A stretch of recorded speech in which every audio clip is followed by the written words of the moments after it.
what is up guys, my name is AFC Adinho and welcome to another video. In this video I will be battling against Sokzilla, a very good player, and this was actually a battle from my climb to the top in rank ladder from last month. I actually managed to get rank 2 on the monthly ladder last month, which is not too bad considering that my account wasn't even in the top 100 because I didn't really play any games on it.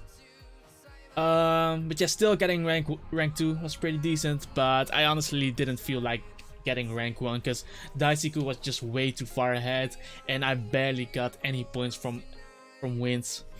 So I just stopped there because the only way I could have possibly get rank 1 was probably if Daisuke lost some games, but hoping for that is not really reliable.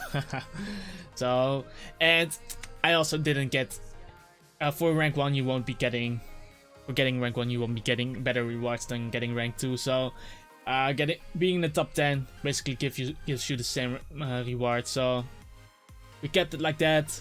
I think it was pretty decent. So anyway, before we start the battle, make sure to like this video, subscribe to my channel, you guys know the drill, and let's hop right into the battle. I hope you guys will enjoy this. Okay guys, let's look for a battle here. Let's see who we face. Oh, we actually face Sokzilla. Guys, Sokzilla is a really good player, but I think this is really good because if I beat Sokzilla here, I can get a lot of points. So let's take this one very seriously, guys. I'm going to lead off with my scissor here because I have a pivot for his Zapdos. And I can switch into Mew if he goes guard jump, but he actually goes Gengar. So what I'm gonna do here is I'm just gonna go straight for the knockoff, because even if he brings in his guard jump, because I think guard jump is his only stealth rocker on the team, which is most likely meaning that he has Rocky Helmet. Getting rid of the Rocky Helmet means pretty much that my scissor can attack a bit easier, because now he doesn't lose 30% of his health every time he attacks guard jump. I'm bringing in my Mew here because if he goes for rocks, I can just defuck him away, and guard jump usually has Fire Blast or Toxic. So if he goes for Fire Blast, he cannot touch my Mew, and if he goes for Toxic, he will also poison himself. But the difference is that my Mew has recovery and his guard jump doesn't have any recovery at all. But at this point, I'm just going for the Ice Beam. He's most likely gonna switch out, but nothing really likes to take an attack from Mew as he brings in his Tangrowth, and this shows that his Tangrowth is Salt Vested. So I'm going into my Chansey. I don't really need the Eviolite on my Chansey because the only special attacker on his team is his Gengar, and my Chansey is not gonna touch Gengar. So I'm just gonna use this opportunity to get up my rocks as Sokzilla brings in his guard jump, but he takes poison damage, and the next turn he will also take poison damage. So I am actually gonna go into my Porygon Z because I'm pretty sure he wants his rocks up. So this should give me a free switch as he does go for Stealth Rocks, and now I can get off a big hit on his team. I should not go for Tri Attack here, because if he goes into his AV Tangrowth, he could know that I'm choice locked, and then he can bring in Gengar afterwards. So I'm clicking Ice Beam, which hits his whole team, and that scissor actually took this Ice Beam really well. So that's definitely a bulky scissor, so running max HP or something. What should I do here? He showed leftovers, so I'm not sure if it's defuck. Let's just bring in the Marowak here. Because if he goes for Roost, okay, he does go for Roost. This allows me to get off a big hit with Marowak, so I'm clicking Flare Blitz. In hindsight, I could have also pressed Shadow Bone. But Flare Blitz still hits everything really hard. And even if he goes guard jump, Stealth Rocks are up, he's poisoned, and Flare Blitz will do a lot of damage. So Flare Blitz is not bad either, but Shadow Bone could have also been a really good play because nothing on his team resists Shadow Bone. And this scissor showed Roost and leftovers, so I don't think it has knockoff, which is the only move scissor can really use to hit Marowak, in my opinion. Because if I'm staying in, then Pursuit won't do a lot to me, especially when he has leftovers. So in hindsight, Shadow Ball might have been a better play, as he actually goes into the Scepter, so he takes Stealth Rocks damage. And I basically clicked the right move here, because Flare Blitz will do a lot, 60% guys, which is more than he recovers from Roost and Leftovers. So I'm spamming Flare Blitz at this point. So he should know now that he cannot keep roosting. But if he switches out, he will also die to Stealth Rock, so he's most likely gonna attack me. I'll just hope that he doesn't paralyze me with Discharge.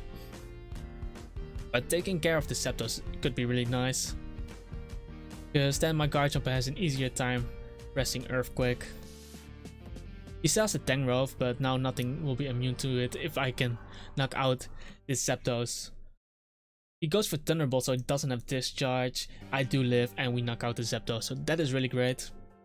But that's also his Defogger gone. And those Stealth Rocks are really going to pressure his Gengar, his Azumarill. So I'm glad Zapdos is gone. He does bring in the Gengar now. And at this point, I'm just gonna stay in case he does go for Substitute, because that's the most scary thing that can happen to my team at the moment, as he actually has Substitute, so that is great. I break this up, and I'm just gonna stay in again, because we don't see Black Sludge, so he might be Life Orb, putting him on a timer. So he does knock me out, and he is Life Orb. Now I'm just gonna go into my Garchomp. I'm not confident into going into Scizor, because he still has his Garchomp in the back. I'll just go into Garchomp, and perhaps he even stays in, expecting me not to be Choice Scarf or something. I'll just press Earthquake here, because I just want to force this out. Tangrowth is the most likely switch, but I don't want to press Dragon Claw and him being able to bring in his Azumarill later on. So he does bring in a Tangrowth, and I can just, again, I can pivot into my Chansey. His Tangrowth should not be able to touch my Chansey. And Sokzilla actually makes a double switch into his Scizor, which is a nice play, because now he brings a Scizor and he can go for Defog if he has it, or he can even go for Swords Dance, and if he has Swords Dance, that can actually be really scary. I'm just gonna go for Seismic Toss, as he does so Swords Dance. This is really scary, guys. Let's bring in the Scizor. Let's bring in the Scizor here. And he goes for Bullet Punch. That actually did very little, so might not even be invested into attack. Let's click Superpower here. Let's see what he does. If he kills my Scizor, I can still bring in my Mew, because I don't think it's max attack Scizor. This might even be Impish. Bulky Sword Stance with Impish Nature. Let's see. I'll go for Superpower, and that Superpower did nothing to the Scizor, so I'm pretty sure this Scizor is Impish, max HP, and a lot of defense, and perhaps some special defense. So I'll bring in my Mew, as he goes for another Sword Stance, so this Scizor is at +4. But because I don't think he is running any attack EVs, I can go for Will-O-Wisp, as I do live the Bullet Punch, and now we burn this Scizor. So this is really great. Knowing this Scizor is much less of a threat to me, because I can let something die and force it out with Garchomp. So I'm going for Roost there, as he goes for Roost himself. He should know that he cannot kill me, so he's most likely gonna go for another Swords Dance. So I'll bring in my Garchomp, and even if he attacks me, I don't think he 2-hit KOs me. Let's go for Swords Dance, and now I'm just gonna force it out. We will be clicking Fire Blast here, in case he does bring in a Tangrowth again. But he goes into Azumarill, so Azumarill takes Stealth Rocks damage, and it takes the Fire Blast damage. And this damage is actually really nice, because now I can sack my Mew, and if he goes for Belly Drum, I might be able to check it with Scizor's Bullet Punch.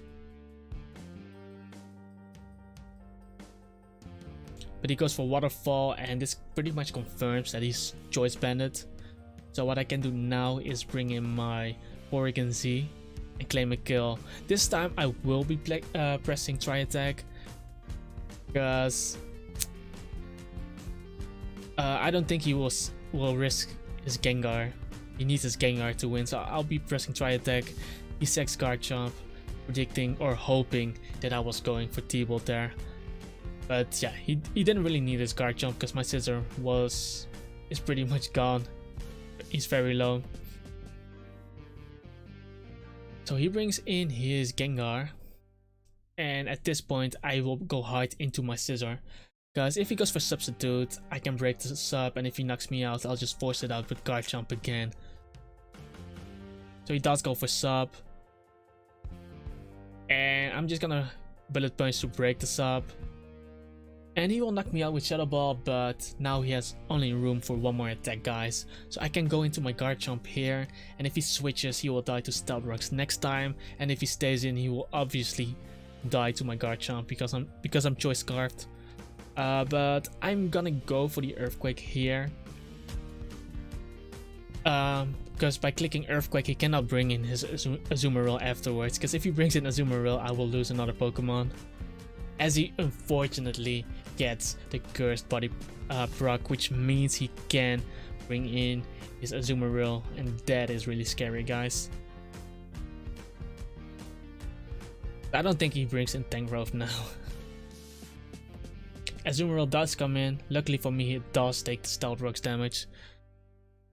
So I am going to sack my Chansey here to the Bandit Azumarill. Then I can bring in my Oregon Z. And remember, his Gengar is gone. So he will knock me out, but his Gengar is gone. So now I can freely press Tri Attack. And now something on Sokzilla's team will die. Because if Azumarill stays in, Azumarill will die. Tangrowth will get 2-hit KO'd on switch. And Scizor will also get 2-hit KO'd. And Scizor is also burnt. So he won't do a lot of damage to me because he's burnt and he doesn't have max attack. He actually has no investment in attack at all. Pretty sure. So Scizor does come in. He takes the damage and he won't be able to live the second Bullet Punch. And I hope this Bullet Punch won't put me in range of Aqua Jet. So I'm pretty sure that's not in range of Bandit Aqua Jets. So Sokzilla is pretty much forced to bring in his Tangrowth. But honestly, I think I can 2-hit KO this Tangrowth. Because I'm still at +2. And he cannot knock me out. Even if he goes for knockoff, I should still be able to 2-hit KO him with Tri Attack. Because he's at 88%. And this should do around 60%, I think. Even if he's Assault Vested.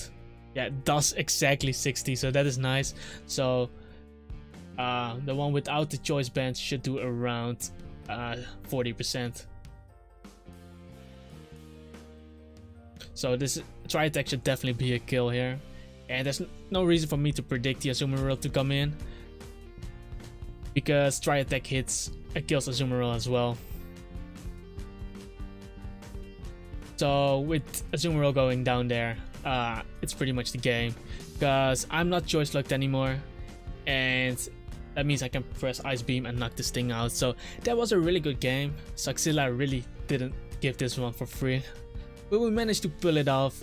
And we got a lot of points for this, guys. So the climb is real. The climb is real. But if you guys did enjoy this battle, make sure to hit that like button. Also make sure to subscribe to the channel, click on the notification bell to know when my videos are live for you, and leave a comment down below. You guys know the drill. I love you, and see you guys next time.